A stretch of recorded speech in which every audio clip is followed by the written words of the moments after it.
প্রিয় বন্ধুরা, সাম্প্রতিককালে লেখা আমার স্মৃতিকথা স্মৃতির পাতার খুলের ২৬তম পর্ব পাঠ করে শোনাচ্ছি।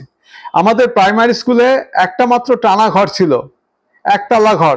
শুধুমাত্র ৪ ক্লাসের মাস্টারমশাইদের জন্য ৪টে চেয়ার আর টেবিল ছিল। ক্লাস 1 আর ক্লাস 2-তে মাটিতে শতরঞ্চি পেতে বসতে হতো। ক্লাস 3-তে একটা মাত্র কাঠের পিঁড়ি ছিল, বাকি শতরঞ্চির ব্যবস্থা। ওই পিঁড়িটাতে সেই বসতে পারতো যে সবার আগে ক্লাসে আসতো। একদিনের কথা, অন্যান্য দিনের মতো আমি সেদিন প্রথমে ক্লাসে এসেছি। পিঁড়িটা দুটো দেওয়ালের সংযোগস্থলে দাঁড় করানো ছিল। পিঁড়ি তুলতেই দেখি একটা ধবধবে সাদা আর কুচকুচে কালো মেশানো সজারু ওখানে বসে আছে। আমি তাড়াতাড়ি দরজা ভেজিয়ে পাড়ার লোকেদের খবর দিলাম। এর মধ্যে স্কুলের কিছু ছেলেমেয়ে এবং দুজন মাস্টারমশাই এসে গেছেন। একজন একটা দড়ির ফাঁস গলায় আটকে সজারুটাকে টানতে টানতে ওদের বাড়িতে নিয়ে গেল। সে নাকি সজারু পুষবে।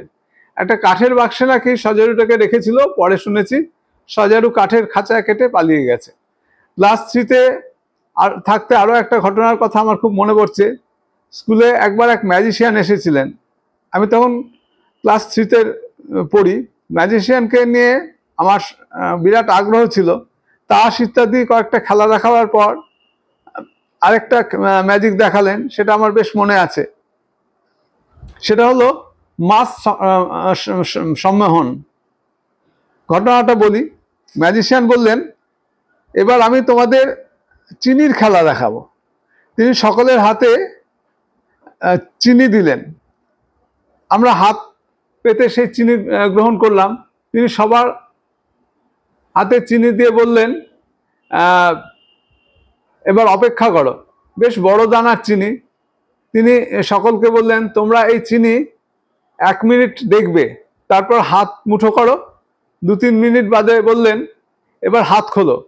আমরা হাত খুললাম। তারপর বললেন, হাতটা তুলে চিনিটা জিভে আস্তে আস্তে করে স্পর্শ করো।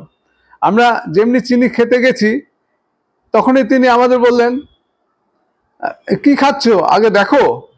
আমরা তাকিয়ে দেখি, কোথায় চিনি, এই যে মিহি বালি। আমরা সেদিন মাছ সম্মোহিত হয়েছিলাম। আমাদের ক্লাসে যারা পড়তো তাদের মধ্যে ভোলা, জগন্নাথ, সুবীর, সত্য, অপু, পচা, ফড়িং, সুবল, বিশু, নিমাই, গোবিন্দ, লালটু, মমতা, এই কজনের কথা বেশ মনে আছে। ফনা মাস্টারমশাই ক্লাস টিচার ছিলেন। একবার নিচু ক্লাসের ছাত্রছাত্রীরা ছোটাছুটি খেলা করছিল। আমাদের সবাইকে বিনা অপরাধেই সেদিন বেত্রাঘাত খেতে হয়েছিল। পড়াশোনায় ভোলা একদম ভালো ছিল না। ও খাতায় কিছুই লিখতে পারতো না। মনে আছে, ও ক্লাস 3-তে পরীক্ষার খাতায়, সাদা খাতায় শুধু 3টে অক্ষর লিখেছিল, ক খ মু। ফলা মাস্টারমশাই আমাদের তা দেখিয়েছিলেন। ক খ মু বলতে ও কি বোঝাতে চেয়েছিল তা এখনো বুঝতে পারিনি। পরবর্তীকালে ভোলা সোনার দোকান দিয়েছিল। স্কুলের ছাত্রছাত্রীদের মধ্যে লালটুর নাম, ভালো নাম যার, শুভাশিস, গোবিন্দ আর নিমায়ের সাথে আমার খুব ভাব ছিল।